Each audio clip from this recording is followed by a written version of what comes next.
Alright, welcome back to the episode 2 with Imaad Ud Din.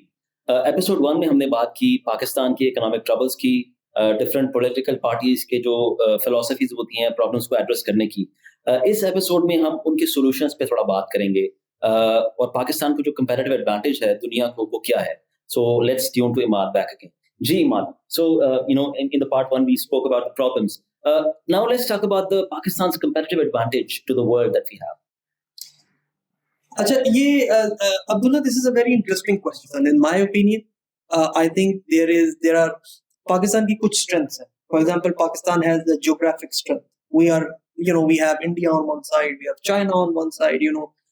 There is a lot of people which live in this region. It's a big sort of economic region and we as a geographic, we can provide connectivity. We can provide some, we can link up into supply chain of these big economies who are a consumption powerhouse. So the transit economy model.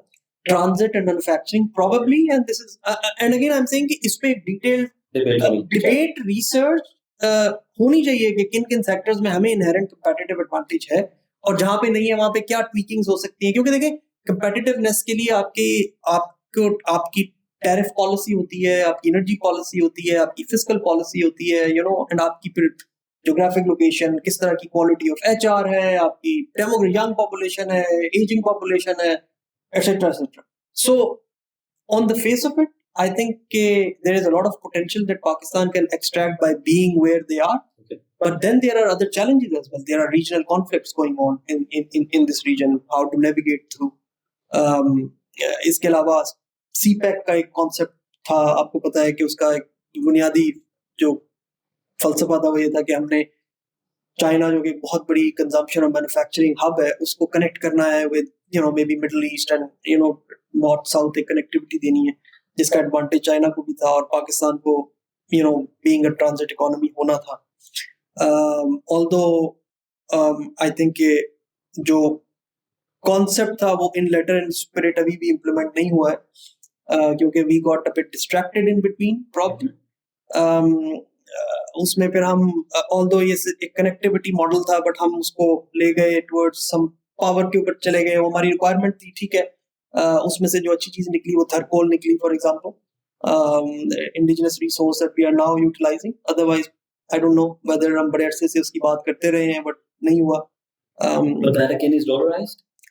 But the flip side is yes, and again the flip side of the argument is that we have been talking about this for since ever, but we never had the money to sort of explore, और उसको हमारे पास कभी resources ही नहीं थे. तो जब आप resources आएंगे तो उसकी कुछ कॉस्ट होगी. सो CPEC चाइना का आइडिया था, जाहिर है चाइना की एक जरूरत है जिसमें पाकिस्तान को उन्होंने एक ट्रांजिट पार्टनर बनाने की कोशिश की. तो एज ए ट्रांजिट पार्टनर तो हमें सिर्फ एक राहदारी देनी थी, बट देन यू सेड कि वी गॉट डिस्ट्रैक्टेड. अब उस डिस्ट्रैक्शन में क्या आप मैन्युफैक्चरिंग अपने जो हब्स बनाने थे, special economic zones, do you call them as a distraction? नहीं, I don't call that as distraction. May be a bit too harsh of a word, but I think we got a bit distracted because हमें थोड़ा सा power का इतना critical issue आ गया था कि government बिल्कुल अपना focus from a western transit corridor से हटा के हम पावर के ऊपर ले गए. Okay. उसमें कुछ चीजें मैंने जिस तरह कहा कि थर्कोल टाइप अच्छी थी, बट कुछ मेरे अपने ख्याल से कुछ अच्छी नहीं भी थी. फॉर एग्जाम्पल जो हमने साहिवाल के अंदर एक बहुत बड़ा पावर प्रोजेक्ट लगाया, in my personal opinion I think it's a waste of money and it's Why do you think so? I think देखें एक कोयले के ऊपर, वो भी इंपोर्टेड कोयले के ऊपर, आप एक एग्रीकल्चर फार्मलैंड के ऊपर इतना बड़ा पावर प्रोजेक्ट लगाएंगे जहाँ पे कोयला कराची आएगा, फिर वहां से ट्रांसपोर्ट होकर 1300-1400 किलोमीटर मेन लैंड के ऊपर आएगा. There will be environmental hazards. Agri land के ऊपर आप एक कोयले का पावर प्रोजेक्ट लगा रहे हैं. It just sounds awful to be honest, right? And plus also अगर आप उसकी इकोनॉमिक्स देखें तो जो जिस रेट पे वो बिजली प्रोड्यूस कर रहा है, it is one of the most expensive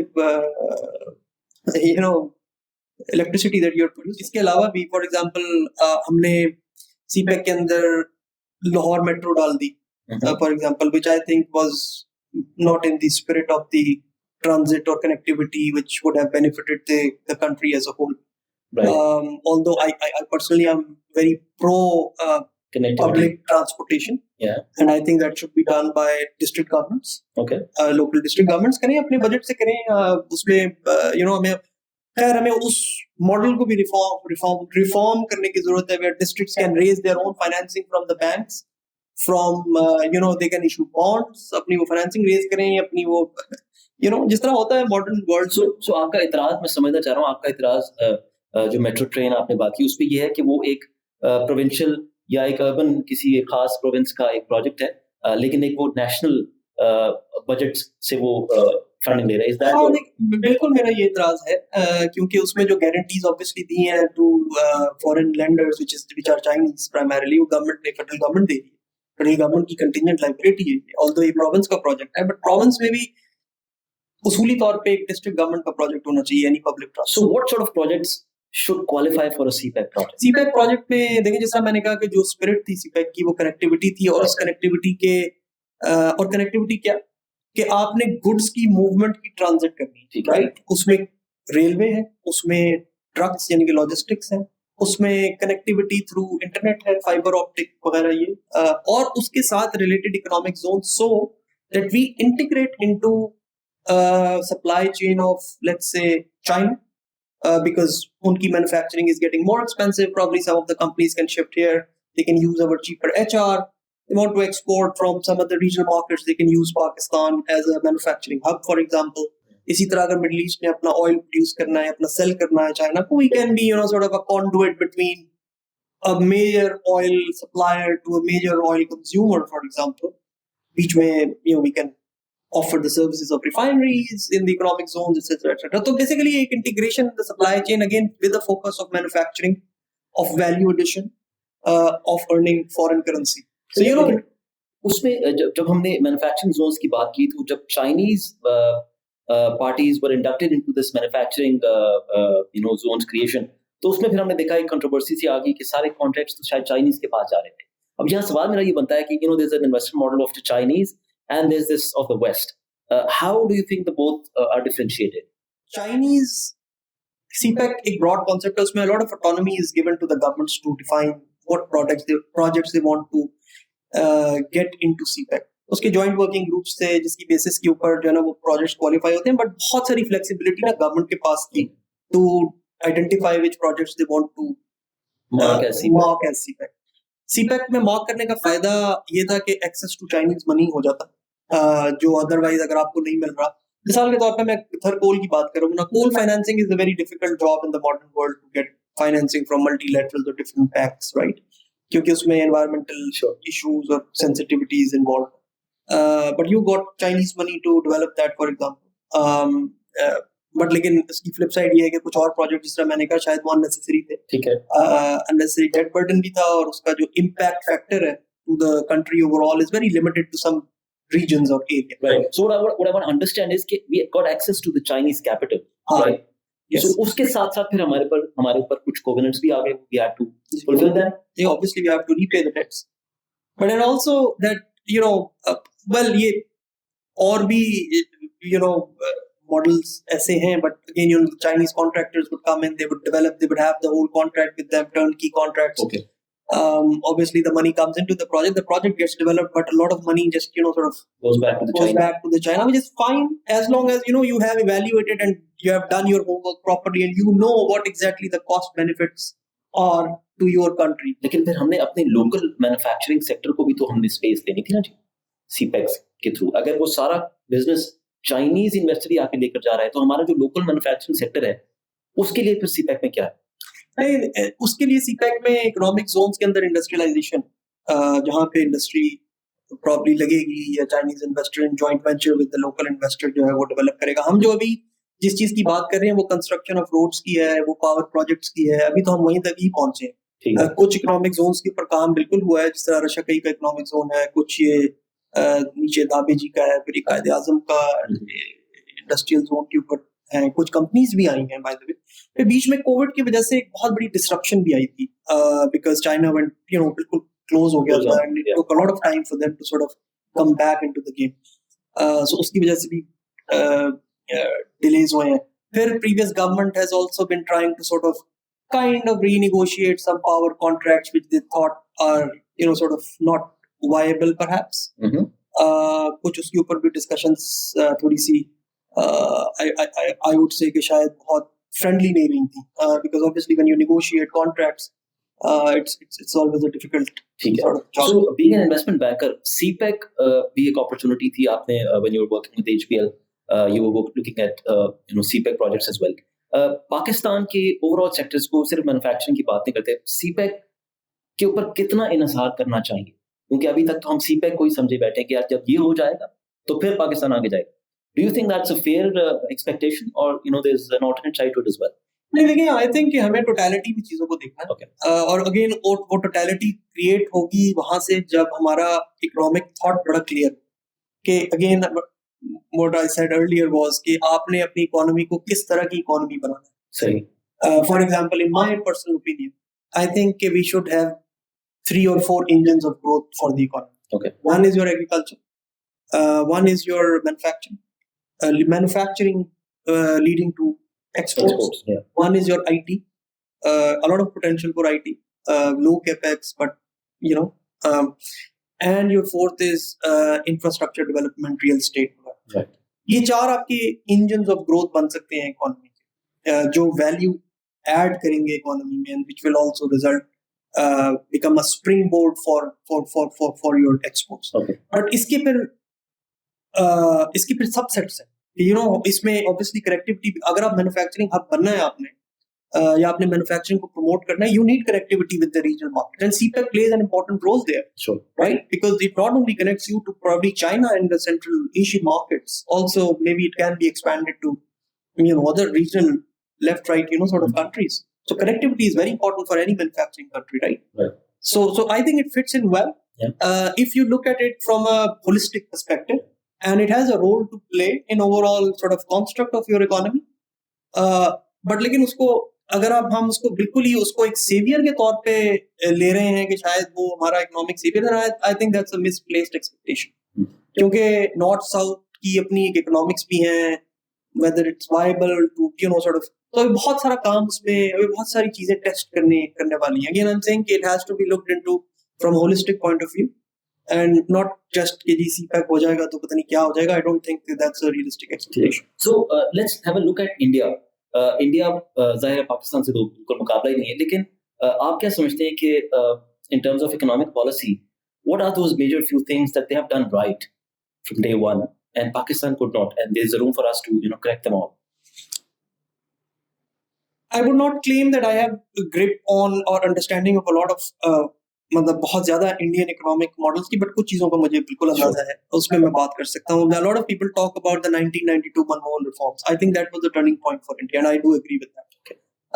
उसमें और by the way वो weak coalition government में वो implement हुआ. Okay. And there was no charter of economy. There was a lot of opposition by that. और आपको ये भी पता होना चाहिए कि उसके बाद मेरा if I remember correctly, I think the Congress government lost the elections because of the corrective measures that they undertook. So political capital को नुकसान पहुंचा था उनके, but in the but larger interest of the economy. But that's the legacy of that government.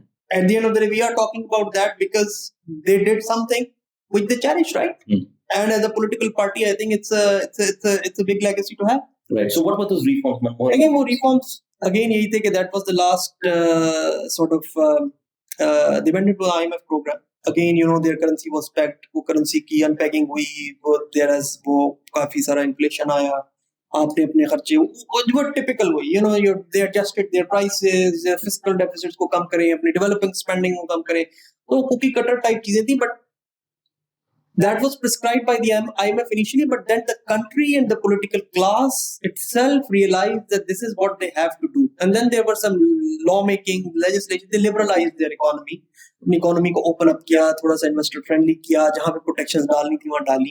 Congress और BJP की economic policies में difference है, वहाँ पे कोई कोई चार्टर ऑफ इकोनॉमी नहीं है उनका, और उनके अपने अपने प्रोग्राम्स आते हैं, पॉलिसीज आती हैं, बट उसके बावजूद I mean एक रियलाइजेशन है कि यार जो खर्चे करने हैं उस हिसाब से करने हैं, जो आमदनी ये तो एक बेसिक 101 है हर चीज का, मतलब ये तो हर घर में अगर आप अपने आमदनी से ज्यादा खर्चे करेंगे तो आप कर्जों में डूबते चले जाएंगे. और आई थिंक डिस्पाइट इसके कि बीजेपी एक एग्रेसिव जमात समझी जाती है और कांग्रेस एक मेलो जमात है, लेकिन उसके बावजूद हम देखते हैं कि जब इकोनॉमिक बेनिफिट्स आपकी आवाम को मिलना शुरू होते हैं तो कहीं ना कहीं वो उस पॉलिटिकल फिलॉसफी को ओन करते हैं, जैसा कि हम इंडिया में देख रहे हैं.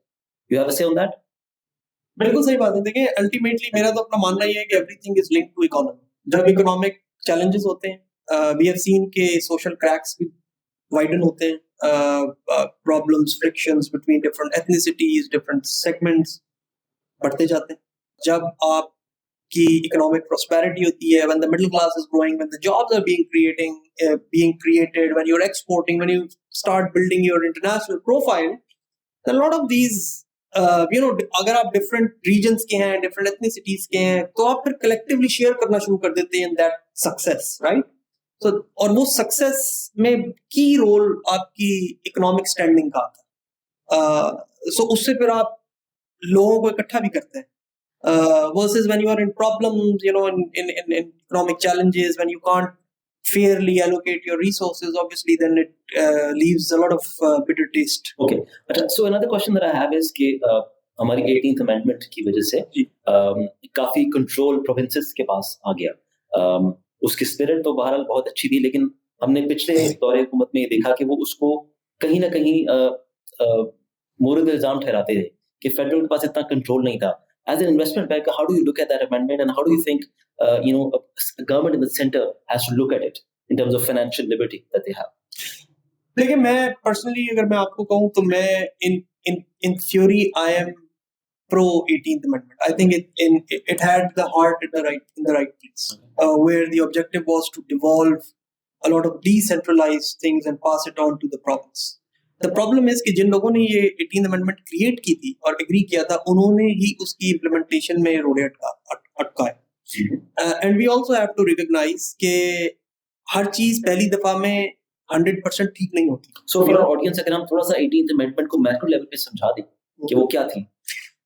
देखिए 18th amendment में जो सबसे क्रिटिकल जो चीज थी ना, वो ये थी कि आपने फेडरल के जो रिसोर्सेज थे उसको प्रोविंशियल में डिस्ट्रीब्यूट किस तरह करना। तो फॉर एग्जांपल जो सेंट्रल है, फेडरल गवर्नमेंट, वो रिसोर्सेज जनरेट करती है, टैक्स कलेक्ट करती है, उसकी डिस्ट्रीब्यूशन किस तरह होगी towards in the province. So the national finance commission, तो वो जो है वो आप जो है वो अपने उसमें फॉर्मूलास, इसमें पॉपुलेशन है जिसमें I don't exactly recall what the exact formula was, but the formula की base is a division formula, is a divisible pool to the province, ठीक है।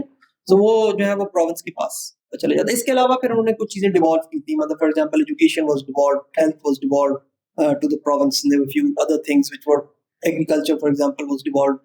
वो प्रोविंशियल सब्जेक्ट्स बन गए थे जहां प्रोविंस ने मैनेज करना था।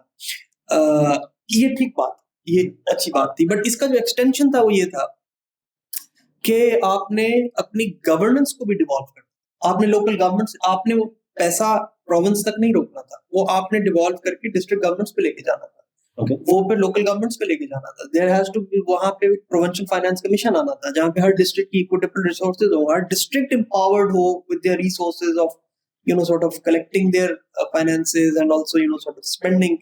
So एक पूरा एक चेन ऑफ इवेंट्स था। Yeah. हमने प्रोविंशियल उसके ऊपर लाके उसको फ्रीज कर दिया। इसके अलावा फिर कुछ लकूनास थे जो ओवर टाइम, अब जाहिर है हर चीज आप देखें कि हमारा जो कॉन्स्टिट्यूशन है 1973 का, उसमें को 22-23 अमेंडमेंट्स हो चुकी है। Obviously over time and over circumstances you realise कि there are certain deficiencies that needs to be plugged, right. मेरा अपना ख्याल है कि जहां पे आप रिसोर्स दे रहे हैं प्रोविंस को, वहां पे बहुत ज्यादा आपको वो भी अकाउंटेबिलिटी भी चाहिए कि वो प्रोविंस अपने रिसोर्सेज को जनरेट भी करे। मेरा अपना ये ख्याल है कि प्रोविंशियल इवन जो आपका जो पावर सेक्टर है, फॉर एग्जांपल डिस्ट्रीब्यूशन कंपनीज है, वो सेंटर को चलाने की जरूरत नहीं है। That's my again my personal opinion. I think at least before privatisation you should devolve it to the province. For example देखें, अगर लॉसेस का कंपैरिजन करें तो क्वेटा इलेक्ट्रिक है या पेशावर इलेक्ट्रिक है या फाटा इलेक्ट्रिक है, ये जो पेशावर से शायद फाटा भी रहा होता है, या सक्कर इलेक्ट्रिक है, these are very heavy losses हैं इनकी डिस्ट्रीब्यूशन के अंदर। और उसकी वजह ये है कि जो प्रोविंशियल गवर्नमेंट है उसका कोई इंटरेस्ट नहीं है उसको ठीक करने का, बिकॉज वो उसकी कंट्रोल में ही थी। ओके, अलाइनमेंट ऑफ इंटरेस्ट नहीं।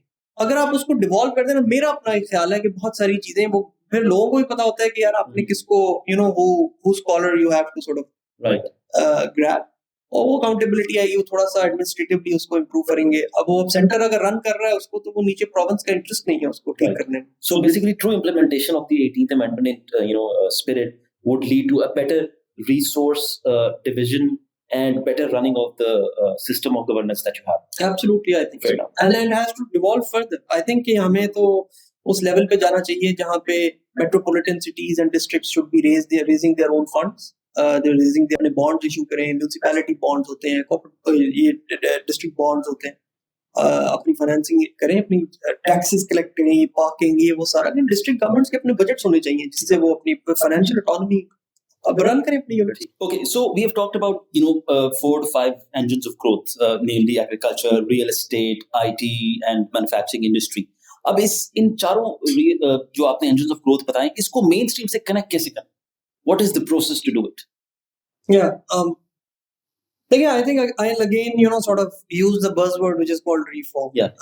So, but I'll try to explain a bit. मेरा ख्याल है पिछली दफा हम कुछ बहुत ज्यादा explain नहीं कर सके. So, देखिए, सबसे पहले तो मेरे अपने ख्याल में जो हमारा इकोनॉमिक कॉन्स्ट्रक्ट है वो by and large rent seeking model पे बेस करता है. And what is rent seeking model?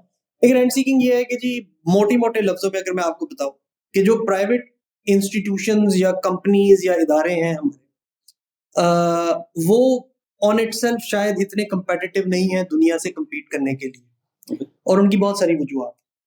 वो गवर्नमेंट को ये कहते हैं कि जी आप हमारे प्रॉफिट्स को सब्सिडाइज करें. So in a way the government is actually enabling them to become profitable, which they are not competitive enough in the world to compete on their own.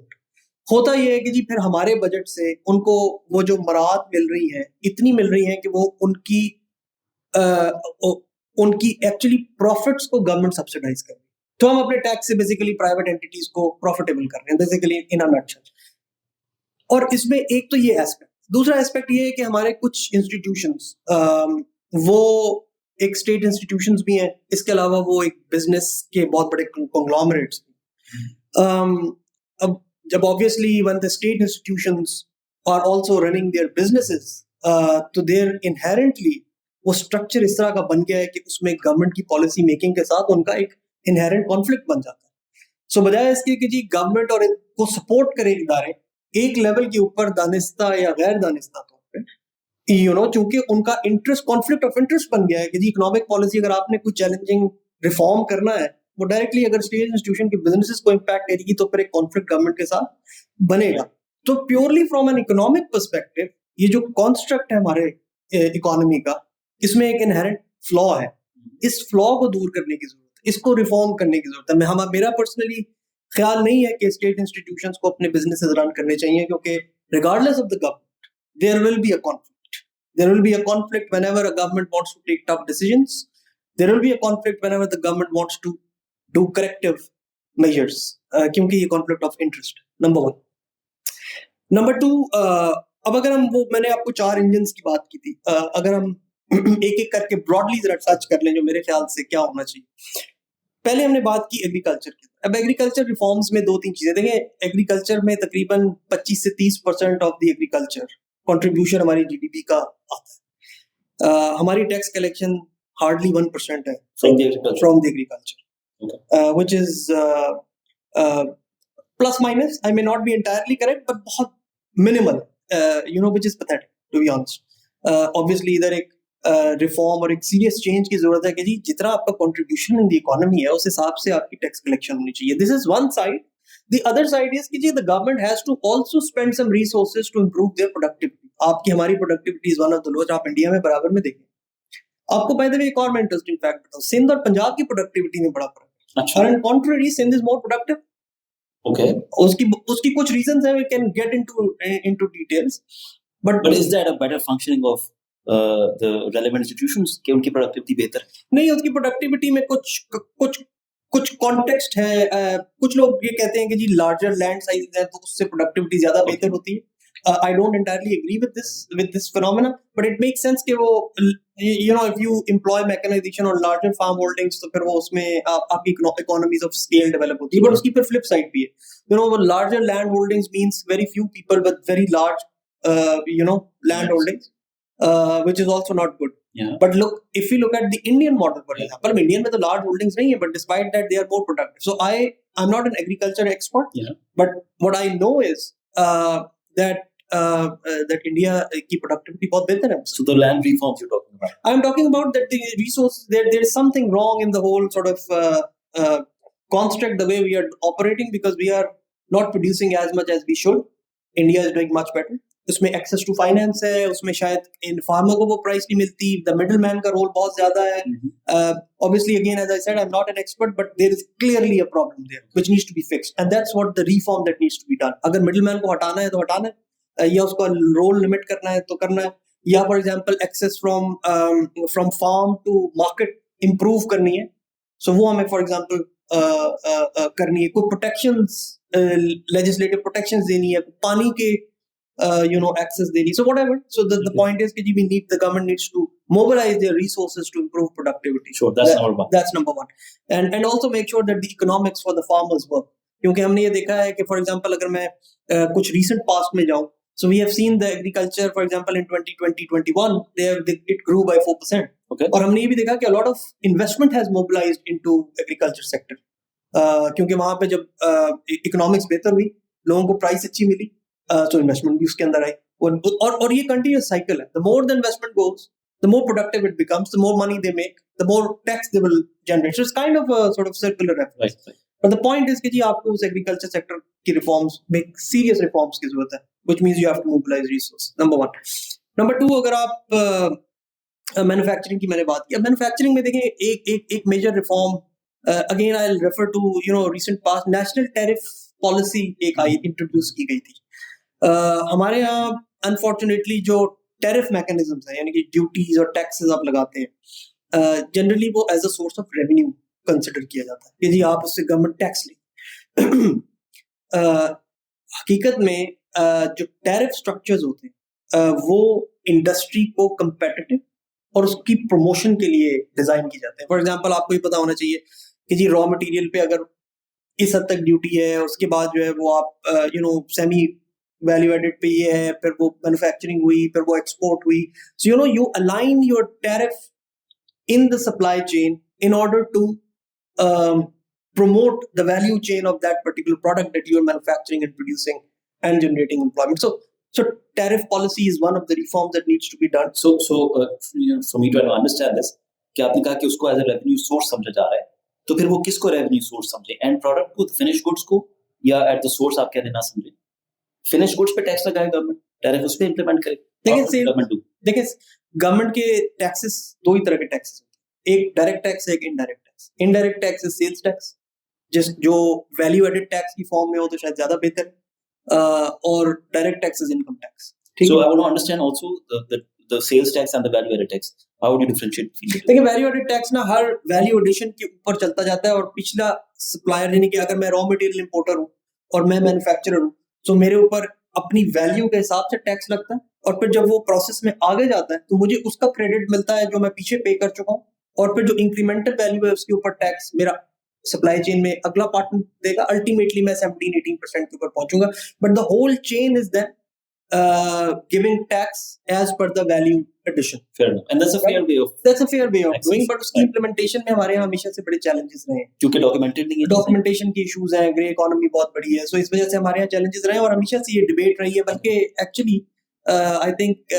IMF has also been pushing that you should किसी हद तक हमने शायद implement किया भी है, but a lot of work needs to be done. Okay. और इसके अलावा जो टैक्सेशन में पॉस का हमने एक इंट्रोड्यूस किया था, रिटेल्स की point of sales. The idea was कि जी आप उसको लिंक करें डायरेक्ट FBR के साथ, so वो भी कुछ अच्छा हुआ है. वो हुआ है. It was a very good initiative. 2-3 initiative reforms again I would say.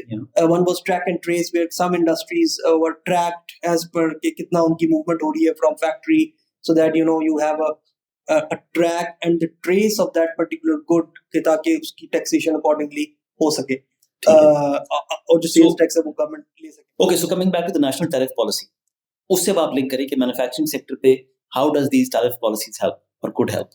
Tariff policies help, for example, मिसाल के तौर पे अगर आपने एक फाइनल प्रोडक्ट प्रोड्यूस करना है, let's say anything, let's say textile है, या हमारा any product that you're producing, that will start with a raw material import. उसके बाद उसका रॉ मटेरियल इंपोर्ट के बाद या सेमी फिनिश्ड गुड लेके आएंगे. तो आपने, और वो दुनिया से लोग फिनिश प्रोडक्ट भी इंपोर्ट कर सकते हैं, राइट? तो पॉइंट ये है कि वो टैरिफ का जो स्ट्रक्चर है throughout the supply chain वो इस तरह होना चाहिए जो फेवरेबल हो for this entity to produce at a competitive rate instead of you just tax it at import stage, all of it as a revenue source rather than focusing on where we have to head, and उसके हिसाब से आप supply chain में taxation incentives build करें ताकि वो finish goods जो है वो जब एक्सपोर्ट हो तो बहरहाल मुल्क को ही फायदा हो। Exactly fair enough. अच्छा जी, दूसरा मैन्युफैक्चरिंग इंडस्ट्री हो गया। तीसरा इंजन के ऊपर रिफॉर्म्स जो आप बात कर रहे थे, real estate and construction. Real estate and construction, हाँ, इसमें देखिए real estate and construction infrastructure basically is I think it's one of the tools that the government uses to boost growth. It creates domestic employment to a lot of extent. क्योंकि आपका जो low lying unskilled semi skilled labor है उसकी बहुत खपत होती है in real estate, and we have seen governments really focusing on real estate and infrastructure growth to promote jobs locally.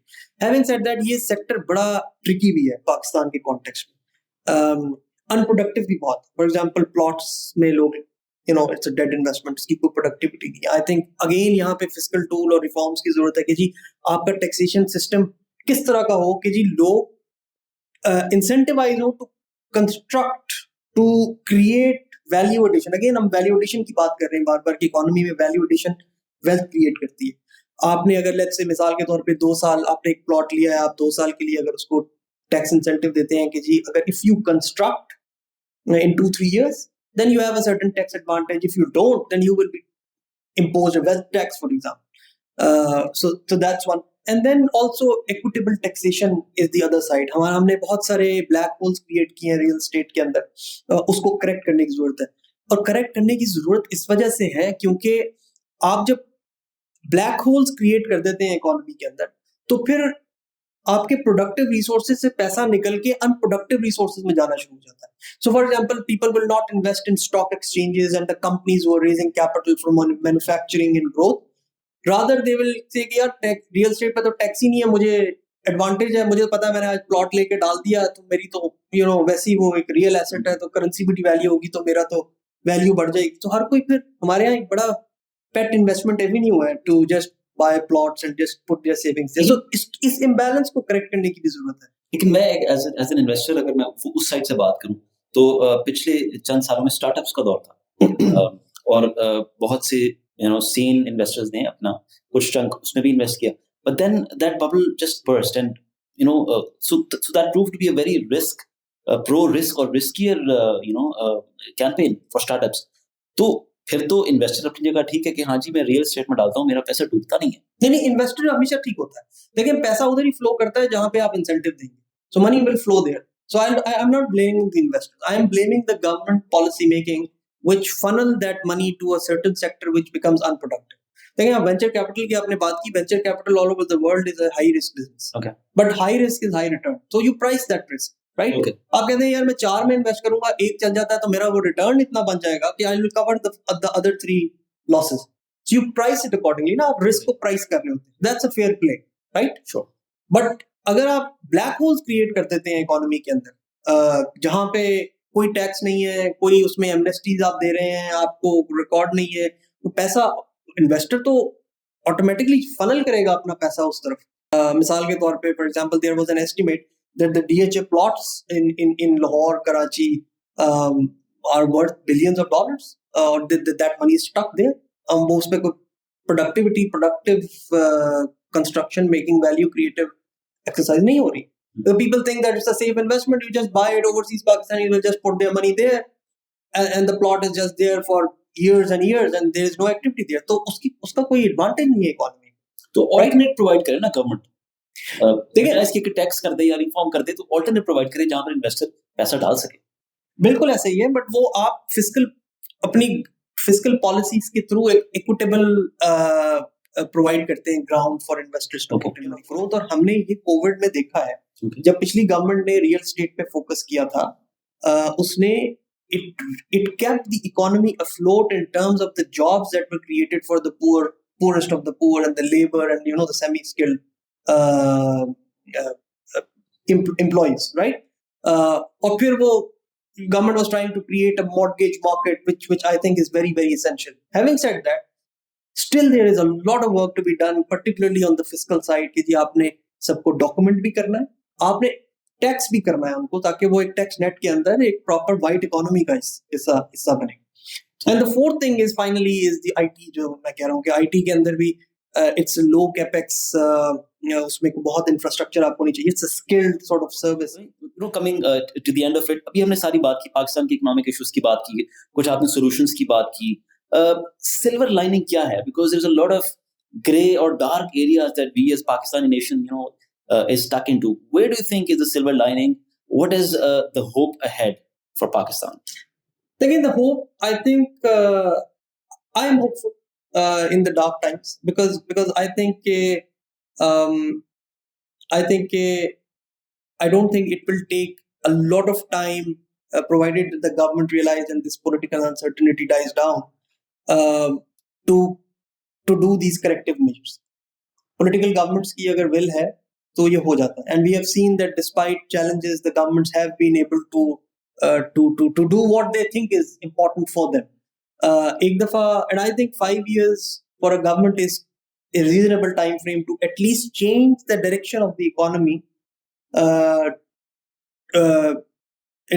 least change the direction of the economy where we have to head. उसके बाद फिर it can take their own time and pick up the pace once we are on the right. But then the next government will again change it. That's the problem. नहीं, I don't think so. देखिए, मैं आपको ये कह रहा हूँ कि अगर आप लोगों को उनकी गवर्नमेंट्स की मेरिट्स के ऊपर जज करने देंगे, and you don't intervene prematurely, and with the digital age that we have and the awareness that is by the time increasing, I think now people understand and realize what the problem, then where what are the fallacies and what are the things that we have not been doing, so they can hold their governments accountable instantly. So I think that can also put a lot of pressure on the governments to sort of keep correcting their ways and methods. So with that hope in mind, thank you so much for watching, and thank you so much, Imaad, for being on the program. We love to have you here. Pleasure. Thank you. Pleasure. Likewise.